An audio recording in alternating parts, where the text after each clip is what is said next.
എല്ലാവർക്കും സുഖല്ലേ? അപ്പം ഇന്നൊരു ചെറിയ ബർത്ത്ഡേ സെലിബ്രേഷൻ കണ്ടാലോ? ജനുവരി 7 മമ്മിയുടെ ബർത്ത്ഡേ ആയിരുന്നേ. അപ്പോൾ റോസിൻ്റെ രാവിലെ വന്ന് മമ്മിക്ക് നല്ലൊരു വിശ്വാസം പറഞ്ഞ് ഒരു കുഞ്ഞ് സമ്മാനം കൊടുത്തിട്ടുണ്ടേ. ഒരു നല്ലൊരു മെഴുകുതിരിയാണ് കൊടുത്തത്. നല്ല രസമുണ്ടായിരുന്നു കാണാൻ. അങ്ങനെ ഉണ്ണിയും മമ്മിയും കൂടിയിട്ട് മെഴുകുതിരിയൊക്കെ കത്തിച്ചു. ഉണ്ണിക്ക് നല്ല സന്തോഷമായേ. അല്ലെങ്കിലും ഈ തീയും വെള്ളവും ഒക്കെ വെച്ചുള്ള കളികൾ കുട്ടികൾക്ക് നല്ല ഇഷ്ടമാണല്ലോ. അവൾക്കും അവളുടെ മുഖത്തെ സന്തോഷം കണ്ടാലറിയാം ആ മെഴുകുതിരി അവൾ ആദ്യമായിട്ടാണ് കത്തിക്കണേ. അപ്പോൾ ആ ഒരു സന്തോഷം നമുക്ക് മുഖത്ത് കാണാനുണ്ട്. മമ്മി നല്ല ഹാപ്പി ആയിരുന്നു കേട്ടോ. കാരണം ഇന്നേ വരെ ഇങ്ങനെ സർപ്രൈസസ് ഒന്നും മമ്മിക്ക് കിട്ടിയിട്ടില്ല. അങ്ങനെ എല്ലാവരും കൂടെ കൈയൊക്കെ അടിച്ച് പാട്ടൊക്കെ പാടി മെഴുകുതിരിയും കിടത്തി. പിന്നെ മമ്മി പോയ സമയത്ത് ഞാനും ഉണ്ണിയും കൂടി തൃപ്രയാർക്ക് പോയി.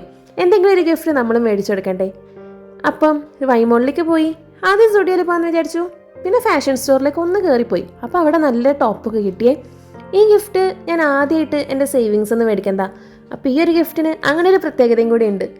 എപ്പോഴും നമുക്കല്ലേ എന്തെങ്കിലുമൊക്കെ ചെയ്തു തരണേ. അപ്പോൾ ഇപ്രാവശ്യം ഞാൻ മമ്മിക്ക് എന്തെങ്കിലുമൊക്കെ ചെയ്ത് കൊടുക്കാമെന്ന് വിചാരിച്ചു. ചിറ്റാട്ടുകരയ്ക്ക് പോയ കാരണം തന്നെ നമുക്ക് കേക്കൊന്നും ഉണ്ടാക്കാൻ പറ്റിയില്ല. അപ്പോൾ വിചാരിച്ചു പായസം ഉണ്ടാക്കാമെന്ന്. മമ്മിക്ക് പായസം ഭയങ്കര ഇഷ്ടം. അപ്പോൾ ഞാൻ സേമിയയും സാധനങ്ങളൊക്കെ മേടിച്ച് പായസം ഉണ്ടാക്കാൻ തുടങ്ങി. പായസം ഇഷ്ടമെന്ന് വെച്ചാൽ ഒറ്റരിപ്പിന് തന്നെ 3-4 ഗ്ലാസ്സൊക്കെ കുടിക്കും. അങ്ങനെ പായസം സക്സസ് ആവുമെന്ന് എനിക്ക് നല്ല പേടിയുണ്ടായിരുന്നേ. പിന്നെ എങ്ങനെയൊക്കെയോ പായസം അടിപൊളിയായിട്ട് തന്നെ വന്നിട്ടുണ്ടായിരുന്നു. മമ്മി കുടിച്ചപ്പോൾ മമ്മിക്കും നല്ല ഇഷ്ടപ്പെട്ടു.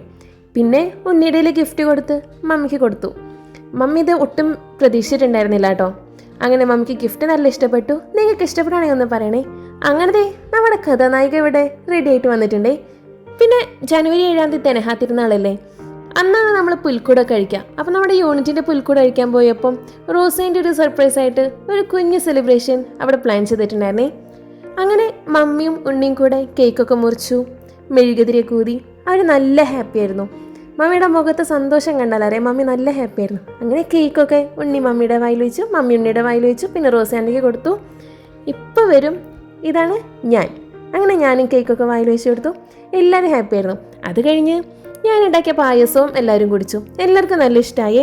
അങ്ങനെ എല്ലാവരും ഹാപ്പി ആയിരുന്നു. മമ്മി ഹാപ്പി, ഉണ്ണി ഹാപ്പി, ഞാൻ ഹാപ്പി, എല്ലാവരും ഹാപ്പി. അപ്പം ഇതായിരുന്നു ഞങ്ങളുടെ ഒരു കുഞ്ഞ് ബർത്ത്ഡേ സെലിബ്രേഷൻ്റെ വീഡിയോ. നിങ്ങൾക്ക് ഇഷ്ടപ്പെടുകയാണെങ്കിൽ കമൻറ്റ് ചെയ്യണേ. ഉണ്ണിക്കും പായസം നല്ല ഇഷ്ടപ്പെട്ടു കേട്ടോ.